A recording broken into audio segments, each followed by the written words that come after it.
आज के इस वीडियो में हम बात करेंगे ऑप्टिक्स के बारे में। ये ऑप्टिक्स एक्चुअल में है क्या? तो ऑप्टिक्स है, ये एक फिजिक्स का ब्रांच है। इस ब्रांच के अकॉर्डिंग हम जो है यहाँ लाइट और लाइट से रिलेटेड कुछ फेनोमेनन को स्टडी करते हैं। यहाँ लाइट क्या है?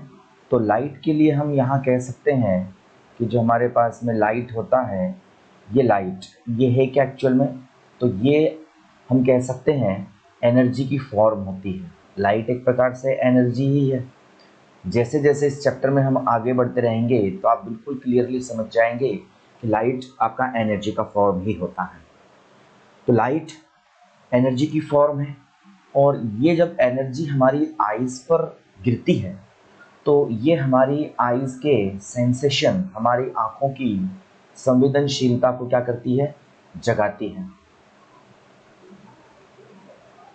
सेंसेशन को क्या करती है? ये इंक्रीज करती है, जिससे हमारी आँखों में किसी भी ऑब्जेक्ट को ऑब्जर्व करने की, देखने की पावर आ जाती है। लाइट जो होता है वे ऑप्टिक्स की, हम यहाँ पर दो ब्रांचेस की बात करते हैं। एक तो ब्रांच होती है आपकी रे ऑप्टिक्स और दूसरा जो होता है ये होता है आपका वेव ऑप्टिक्स। तो रे ऑप्टिक्स में एक्चुअल में है क्या? देखिए होगा क्या कि जब लाइट का जो वेवलेंथ है ये बहुत कम हो, लाइट जो आ रहा है, जो पार्टिकल आ रहा है, अगर उसका वेवलेंथ जो है बहुत लेस है, किसके कंपेयर में? जिससे वो रिफ्लेक्ट या रिफ्रैक्ट हो रहा है, जिससे वो रिफ्लेक्ट या रिफ्रैक्ट हो रहा है, मतलब जिससे वो अपवर्तित या हम ये कह सकते हैं कि वो परावर्तित हो रहा है। तो जिस जिस सरफेस से वो अपवर्तित या परावर्तित हो रहा है, रिफ्लेक्ट हो रहा है या रिफ्रैक्ट हो रहा है, तो ऐसी कंडीशन में हम ये कहते हैं कि इसकी जो शॉर्टेस्ट वेवलेंथ, जो बहुत छोटी होती है, ये हमें हमारी आँखों से बिल्कुल एक स्ट्रेट लाइन की तरह दिखाई देती है। तो इस कंडीशन में हम मानते हैं कि लाइट जो होता है वो आपका रे की फॉर्म में चलता है। लेकिन अगर वेवलेंथ है आपका, ये वेवलेंथ लेस न हो किसी सरफेस से, यहाँ पर रिफ्लेक्टिंग हमने सरफेस की बात की थी या रिफ्लेक्टिंग सरफेस की बात की गई थी यहाँ पर, ठीक है ना? तो रिफ्लेक्टिंग या रिफ्रैक्टिंग सरफेस की बात की गई थी। अगर वेवलेंथ है ये बहुत लेस ना हो, मतलब अप्रोक्सीमेट इक्वल टू हो, जिस सरफेस से आपका रिफ्लेक्शन हो रहा है या जिस सरफेस से आपका रिफ्रैक्शन हो रहा है उस सरफेस की साइज के इक्वल हो, तो उस कंडीशन में क्या होगा कि यहाँ पर जो ये वेवलेंथ होती है ये प्रॉपरली मेजरेबल होती है। इस वेवलेंथ को हम इजीली क्या कर सकते हैं? मेज़र कर सकते हैं। तो हम यहाँ लाइट को मानते हैं वेव की फॉर्म में। तो हम यहाँ सबसे पहले आज हम यहाँ बात करेंगे रे ऑप्टिक्स के बारे में।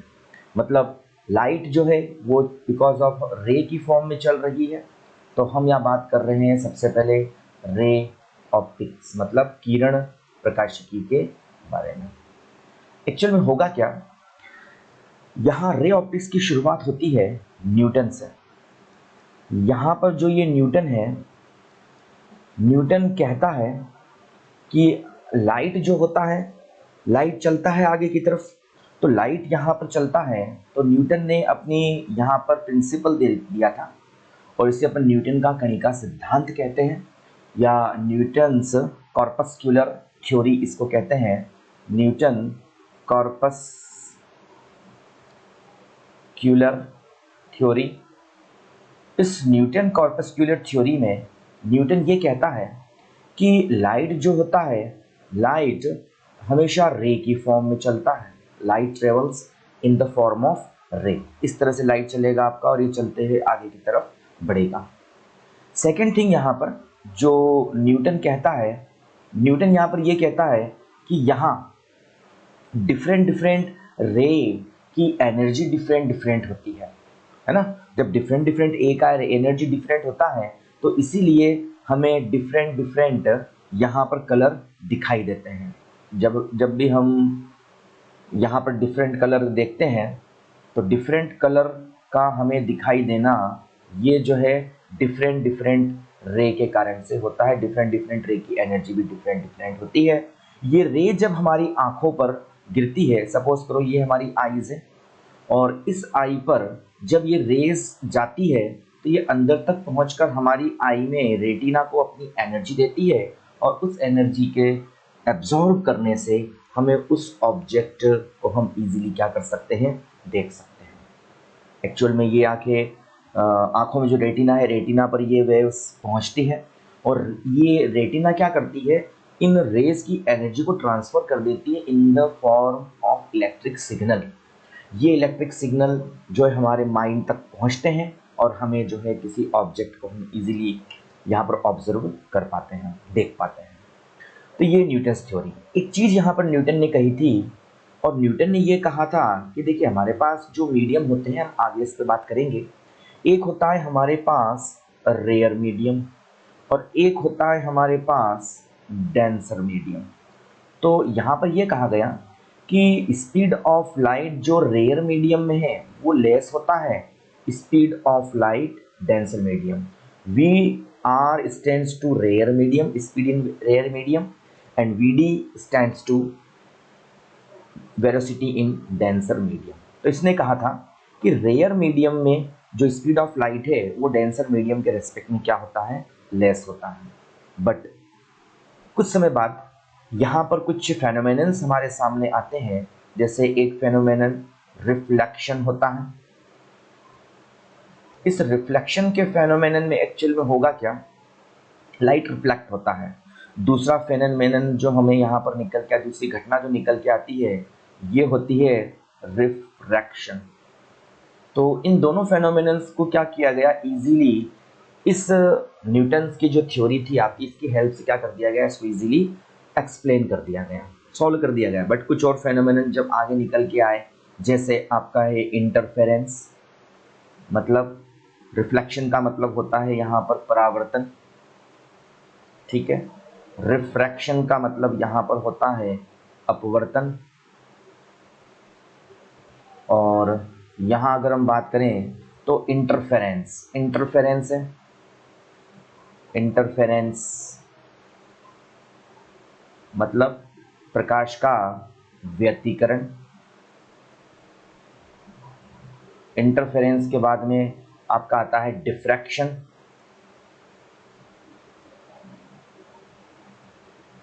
इसको डिफ्रैक्शन मतलब यहाँ पर हम बोल सकते हैं किसी भी प्रकाश किरण का विवर्तन। इसको हम नेक्स्ट टॉपिक में डिस्कस करेंगे, है ना। और पोलराइजेशन है आपका प्रकाश का ध्रुवीकरण, पोलराइजेशन। इन सब फेनोमेनन को, तो दो फेनोमेनन तो इजीली इसने क्या कर दिए, न्यूटन ने अपने जो कॉर्पस्कुलर थ्योरी दी थी, कणिका सिद्धांत दिया था, उसकी हेल्प से इसको एक्सप्लेन कर दिया।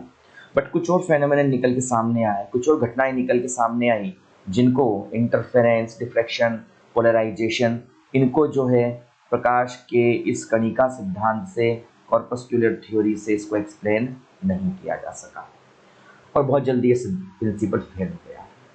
इसके बाद क्या होता है कि यहाँ दूसरी थ्योरी हाइगन्स यहाँ देता है।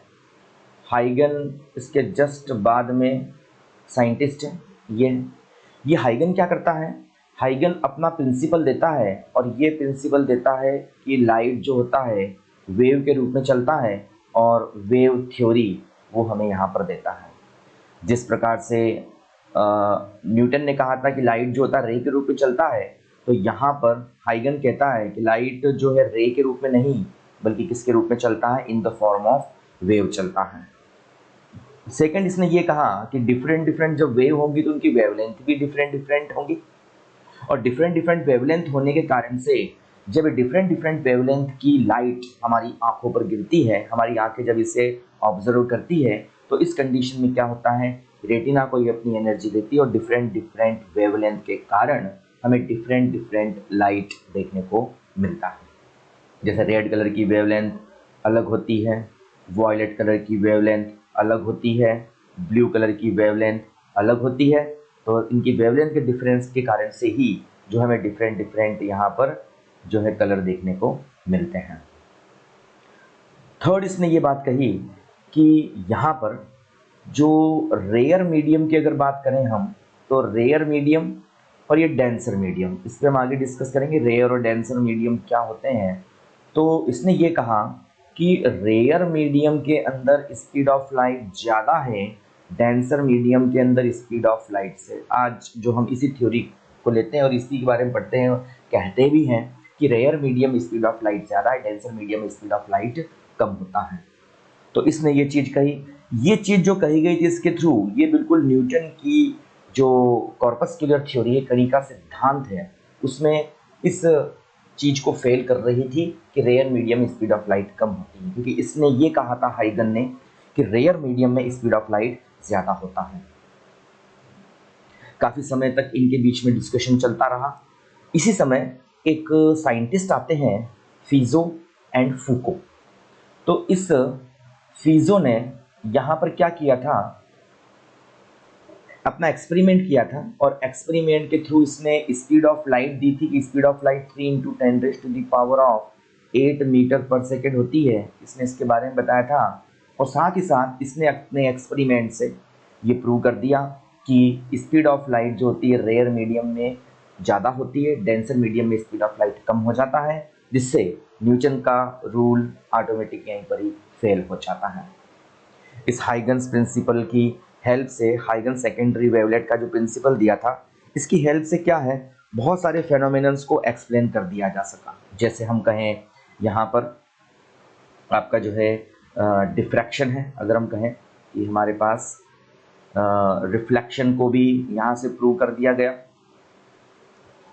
रिफ्लेक्शन को प्रूव किया गया, यहाँ से प्रूव किया गया, रेफ्रैक्शन को प्रूव किया गया,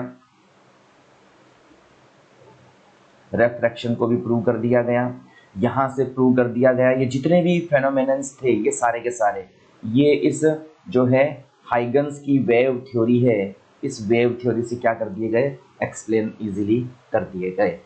बट आफ्टर कुछ टाइम जैसे मॉडर्न फिजिक्स जो है यहाँ पर अस्तित्व में आती है, इस्टेब्लिश होती है, तो वहाँ कुछ और चीज़ें जैसे फोटो इलेक्ट्रिक इफेक्ट,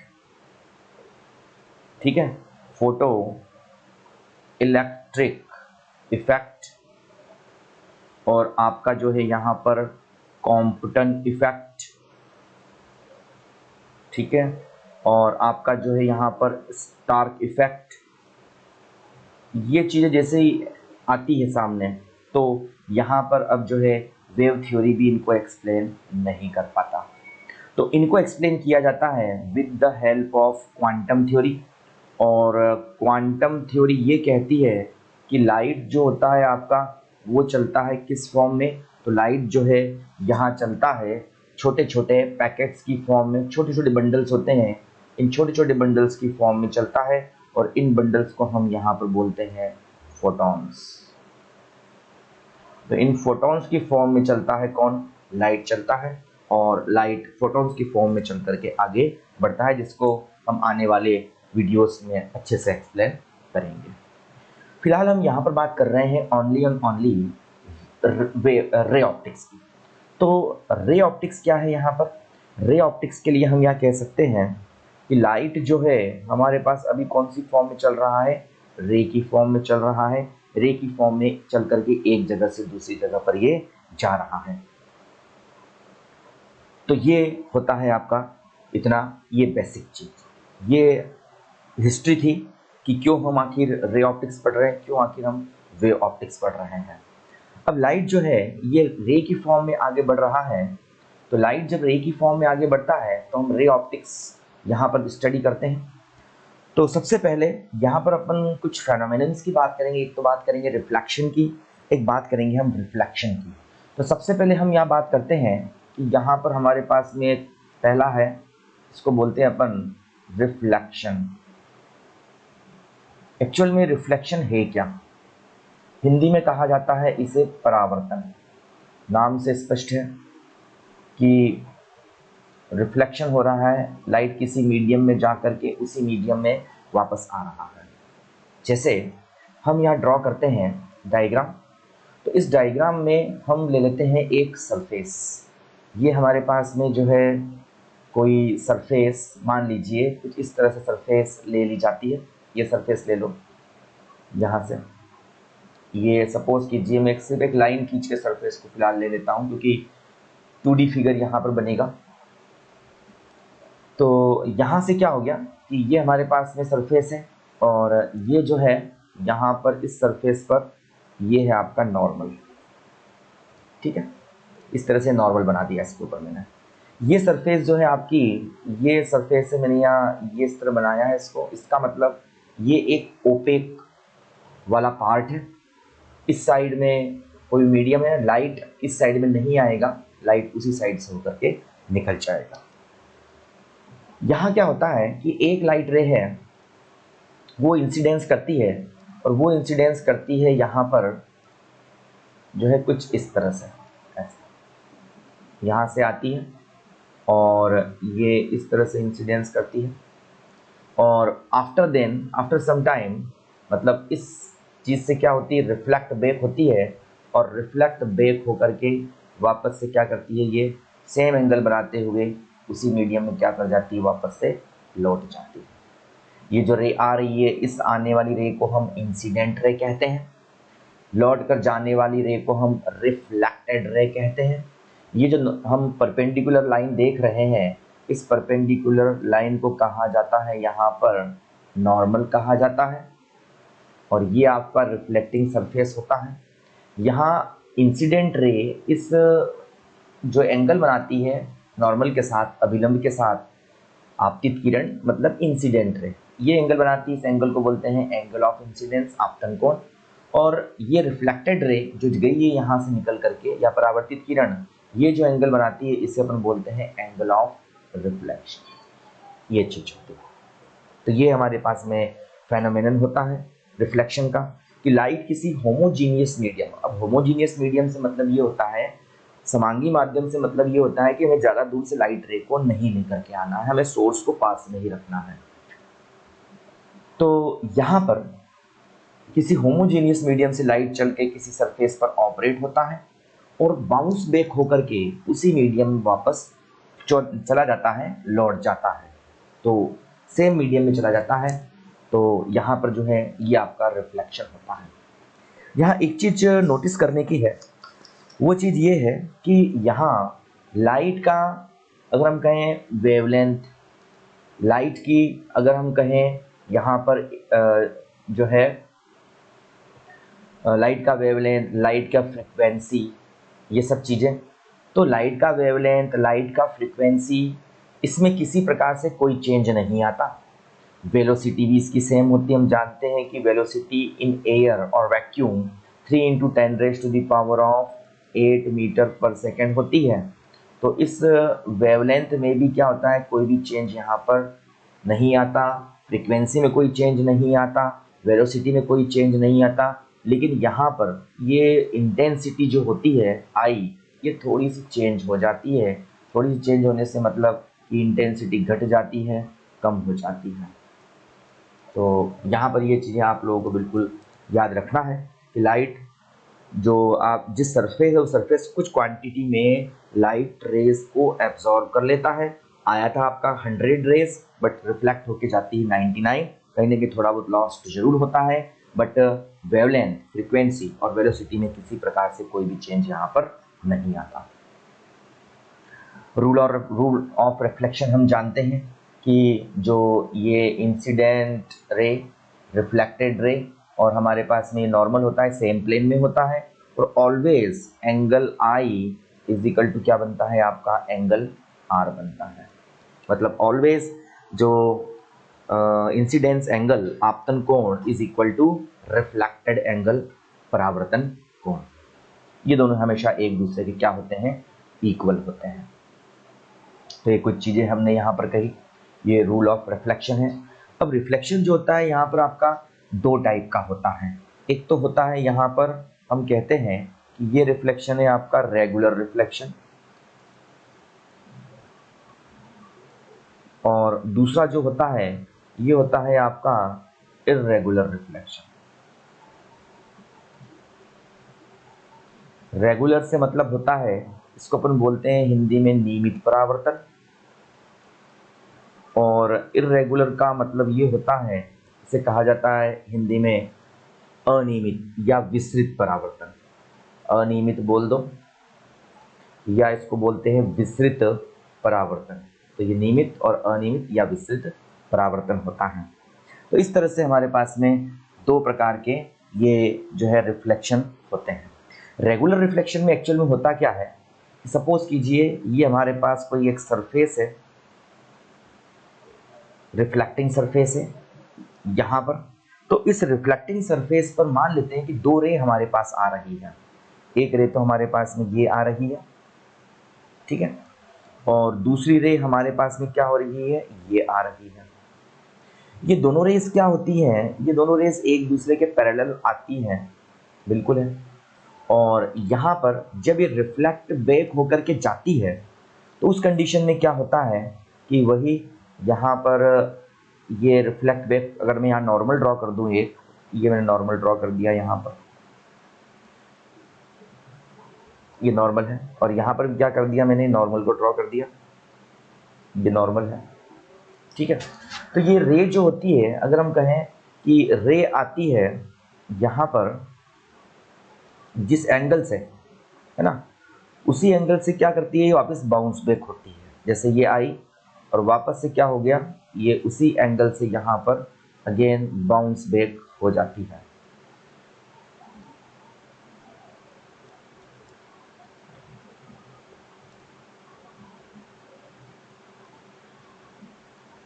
जिस एंगल से आती है उसी एंगल से क्या होती है, ये वापस से बाउंस बैक कर जाती है। जैसे ये आई और उसी एंगल से बाउंस बैक कर गई इस तरह से, और यहाँ पर भी ये उसी एंगल से क्या हो गई, थोड़ा सा इसको साइड में खिसका लेते हैं,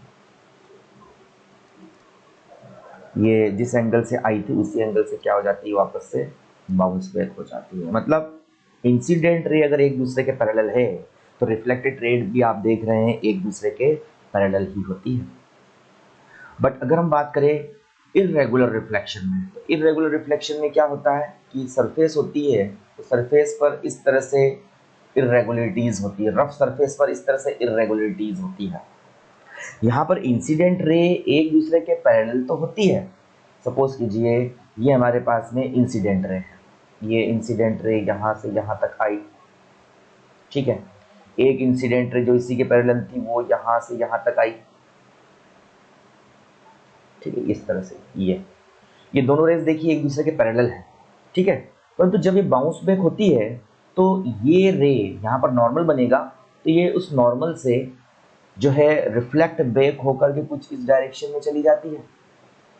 लेकिन जो दूसरी रे होती है यहाँ पर भी नॉर्मल होगा और ये रिफ्लेक्ट बैक होकर के कुछ इस तरह से यहाँ पर ये चली जाती है। तो यहाँ पर हम ये कह सकते हैं कि ऐसे रे आएगी और ये रिफ्लेक्ट बैक होकर कुछ ऐसे चली जाएगी, ऐसे। मतलब कि इंसिडेंस रे अगर एक दूसरे के पैरेलल होती है तो कंपल्सरी नहीं है कि रिफ्लेक्टेड रे एक दूसरे के पैरेलल भी हो, ठीक है। तो इस कंडीशन में क्या होता है, क्योंकि यहाँ पर रफ सरफेस है, यहाँ पर फिर से हम नॉर्मल को ड्रॉ कर सकते हैं, अगर हम चाहें तो यहाँ पर हम नॉर्मल को ड्रॉ कर सकते हैं। जैसे मैं बताता हूँ यहाँ पर नॉर्मल, तो यहाँ का जो नॉर्मल होगा वो कुछ इस तरह से बनने वाला है, इस तरह से नॉर्मल बनेगा यहाँ पर, और इंसिडेंट एंगल जो होगा रिफ्लेक्टेड एंगल के इक्वल होगा। यहाँ पर जो नॉर्मल बनेगा वो इस सरफेस पर कुछ इस तरह से बनेगा, थोड़ा सा ये इस तरह से बनेगा, ठीक है, ऐसे बनेगा। और यहाँ पर भी इंसिडेंट और रिफ्लेक्शन एक दूसरे के इक्वल होगा, I = R यहाँ पर होगा। इसको हम यहाँ पर बिल्कुल बना देता हूँ दोबारा से, जैसे ये है, यहाँ से इंसिडेंस रे जो है ये रिफ्लेक्टेड रे के यहाँ से बिल्कुल इक्वल होगी, नॉर्मल से बिल्कुल निकलेगी ये इसी से, और सेम एंगल बनाती हुई क्या हो जाएगी, चली जाएगी कुछ ऐसा, ये इस तरह से हो जाएगी। मतलब ये एंगल और ये एंगल एक दूसरे के क्या हो जाएगा, इक्वल हो जाएगा, ठीक है। लेकिन हम देख रहे हैं कि आने वाली रेस तो एक दूसरे के पैरेलल थी, बट ये दोनों रेस जो हैं ये एक दूसरे से पैरेलल नहीं है, तो इस प्रकार का रिफ्लेक्शन इर्रेगुलर रिफ्लेक्शन कहलाता है। एक्चुअल में हम जो है ग्लास जितने भी मिरर्स होते हैं, जो आपकी सरफेस रेगुलर सरफेसेस होती है जैसे हम बात करें मिरर की बात कर लें तो मिरर आपका हो गया यहाँ पर, है ना, और जो भी रेगुलर सरफेसेस है उनसे रेगुलर रिफ्लेक्शन होता है। और यहाँ पर रफ सरफेस, जैसे हम ये कहें रोड कह दें या हम वॉल कह दें या हम कह दें जो है बोर्ड, ब्लैक बोर्ड कह दें, इन सब से रिफ्लेक्शन, हम बुक कह दें या न्यूज़पेपर कह दें, इन सब से जो रिफ्लेक्शन होता है वो इरेगुलर रिफ्लेक्शन होता है। भाई हम मिरर में तो अपना चेहरा देख पाते हैं, बट जब हम किताब पढ़ते हैं, बुक पढ़ते हैं तो अपना चेहरा नहीं देख पाते, क्योंकि वहाँ से होने वाला जो रिफ्लेक्शन होता है वो रिफ्लेक्शन इरेगुलर रिफ्लेक्शन यहाँ पर होता है। लहराते हुए पानी में, लहरदार समुद्र में आपने देखा होगा कि जो चंद्रमा की जो परछाई थोड़ी सी हमें बड़ी दिखाई देती है वो भी इरेगुलर रिफ्लेक्शन के कारण से ही होता है। तो एक 2 टाइप के हमारे पास रिफ्लेक्शन यहाँ होते हैं। ध्यान रखना, चाहे रेगुलर रिफ्लेक्शन हो चाहे इरेगुलर रिफ्लेक्शन हो, हमेशा angle I is equal to angle R, ये रूल हमेशा यहाँ पर फॉलो होगा। Angle I is equal to any time angle R यहाँ पर होगा। ठीक है, तो ये हो गया आपका रिफ्लेक्शन। अब जो रिफ्लेक्शन होता है हम बात करेंगे यहाँ पर रेगुलर रिफ्लेक्शन की ही, और ये किससे होता है, आपका मिरर से होता है। तो अब हम यहाँ बात करेंगे एक डिवाइस के बारे में, और ये डिवाइस है आपका मिरर। ये मिरर है क्या? तो मिरर एक ऐसा सरफेस है जो अपने ऊपर आने वाले मैक्सिमम लाइट को क्या कर देता है, रिफ्लेक्ट बैक कर देता है, इसके किसी पार्ट को एब्जॉर्ब नहीं करता। मतलब किसी भी पार्ट को, लाइट के किसी भी भाग को ये अवशोषित नहीं करेगा, पूरे लाइट को क्या कर देगा, ये जो परावर्तित कर देता है। ये एक आइडियल कंसेप्ट होता है, बट कुछ न कुछ तो एब्जॉर्प्शन यहाँ पर होता है, बट मैक्सिमम लाइट को ये क्या कर देता है, रिफ्लेक्ट बैक कर देता है। यहाँ पर मिरर जो होते हैं कई टाइप के होते हैं। जैसे हम कहें हमारे पास में एक मिरर होता है, ये मिरर है, और ये मिरर जो होता है हमारे पास में, इस मिरर को बोलते हैं अपन प्लेन मिरर। कौन सा मिरर है ये प्लेन मिरर है आपके पास में। ठीक है, ये प्लेन मिरर, इसके इस साइड पॉलिश वाला भाग होता है,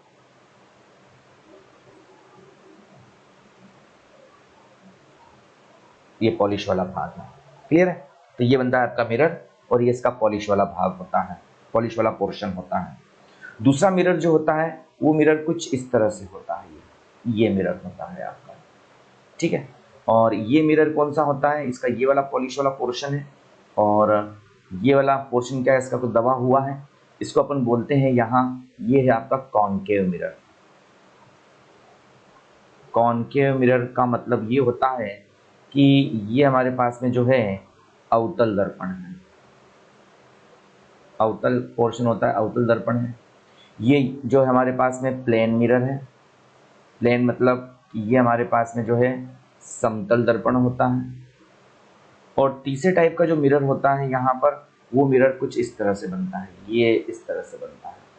ठीक है, ये इसका पॉलिश वाला एरिया होता है, ये वाला।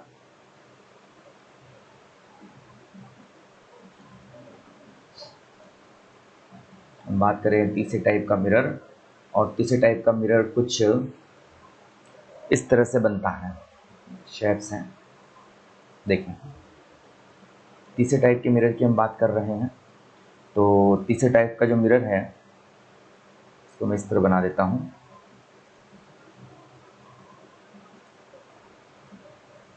तो साफ कर देते हैं। तो तीसरे टाइप का मिरर यहाँ पर होता है, वो होता है हमारे पास में कुछ इस तरह से बनता है।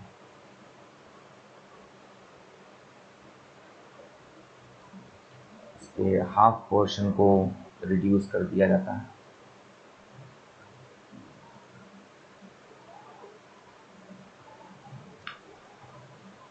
तीसरे टाइप का जो मिरर होता है वो मिरर कुछ इस तरह से इसको बना देते हैं। ठीक है, ऐसे बना देते हैं इसको। तो ये मिरर हमारे पास में तीसरे टाइप का होता है, और ये तीसरे टाइप का मिरर है, ये वाला मिरर है। और ये मिरर होता है हमारे पास में जो है concave mirror, sorry convex mirror, ये वाला। ये सरफेस की रिफ्लेक्टिंग सरफेस होती है, और इस मिरर को हम बोलते हैं कॉन्वेक्स मिरर। कौन सा मिरर है ये? इसको कहा जाता है कॉन्वेक्स मिरर।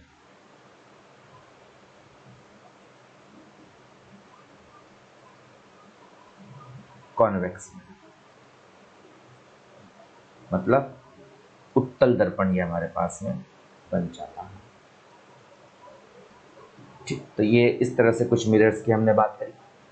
नेक्स्ट वीडियो में हम बात करेंगे इन कॉनकेव और कॉन्वेक्स मिरर पर किस तरह से इमेज का फॉर्मेशन होता है और इसकी क्या क्या प्रॉपर्टीज़ हैं, मेन पॉइंट्स क्या क्या हैं, उनको हम यहाँ पर डिस्कस करेंगे।